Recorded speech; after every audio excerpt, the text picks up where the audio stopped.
Machine learning deals with training of computer systems to predict known data and unknown data.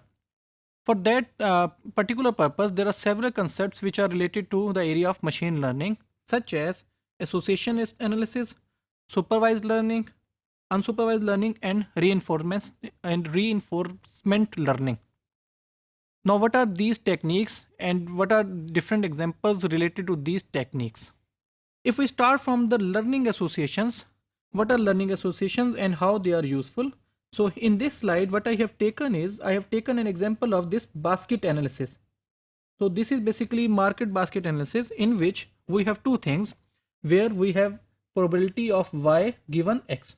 So that we say that probability of yx represent probability that someone who buys x also buys y. That we know that someone has already bought x. अब हम ये find out करना चाहते हैं कि जिसने x खरीदा है, if he also buys y, so what would be that probability? If we have an example which is shown here, 1 2 3, so these are our transaction IDs and these are our items. So for these 5 items, if we say that someone who has already bought beer, so he will buy chips also, then we can say that this probability will become 0.7. So if someone is buying beer, so it is very high chances that he will also buy chips with that beer type thing. Next is classification. So classification is basically assigning some tag or label to some unknown data or some training data. Example shown in this particular example is of credit scoring. So credit scoring से मुराद क्या है कि कौन से ऐसे client हैं, for example for a bank, कि जो यानी कि क्रेडिट लॉस कर जाएंगे, या कौन से ऐसे क्लाइंट्स हैं जिनके पास क्रेडिट रहेगा.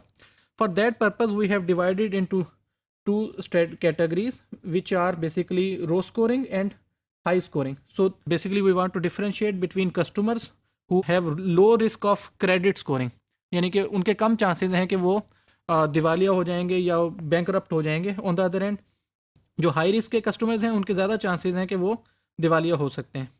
अच्छा, अब होता क्या है बेसिकली कि ये हमारे पास वो डाटा है जो लो रिस्क क्लाइंट्स का है, और ये वो डाटा है जो हाई रिस्क क्लाइंट का है.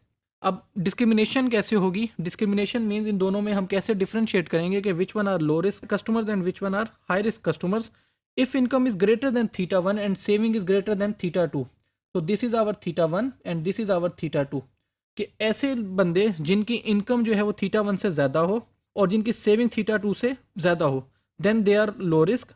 सो basically this becomes low risk. Why? क्योंकि इनकी जो वैल्यूज़ हैं वो θ1 से ज़्यादा हैं, दीज वैल्यूज़, और उनके जो सेविंग्स हैं they are also more than this θ2. So this is boundary if we see this one basically. So this is all basically those people which have income greater than θ1 and saving greater than θ2. तो इनको कम chances हैं कि वो दिवालिया होंगे. On the other hand other people have good chances that they will be bankrupted.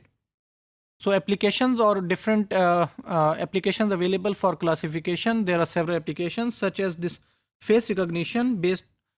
How can we identify a face of a person based on his pose, lighting conditions, occlusion, makeup, hairstyle.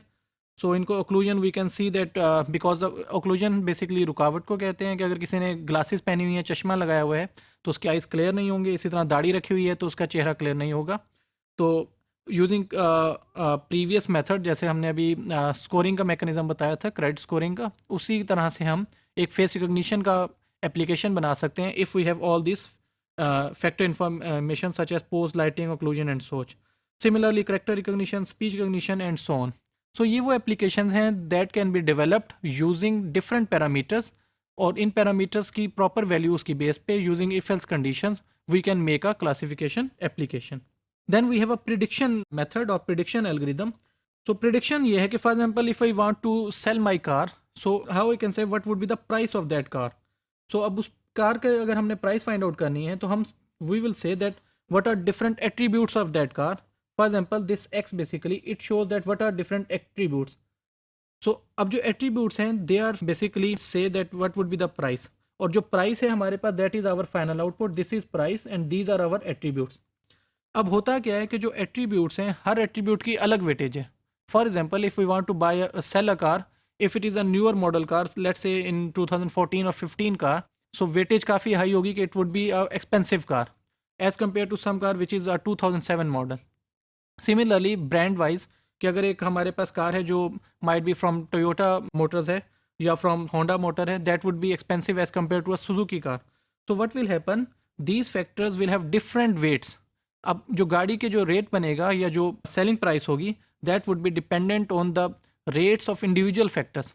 तो जो prediction है वो कैसे काम करेगी कि वो ये देखेगी कि कैसे जो आउटपुट आ रही है that is dependent on individual weightage, कि हर जो इंडिविजुअल फैक्टर है उसकी क्या वैल्यू है इन द मार्केट, और based on individual factors it will describe कि what would be the final output.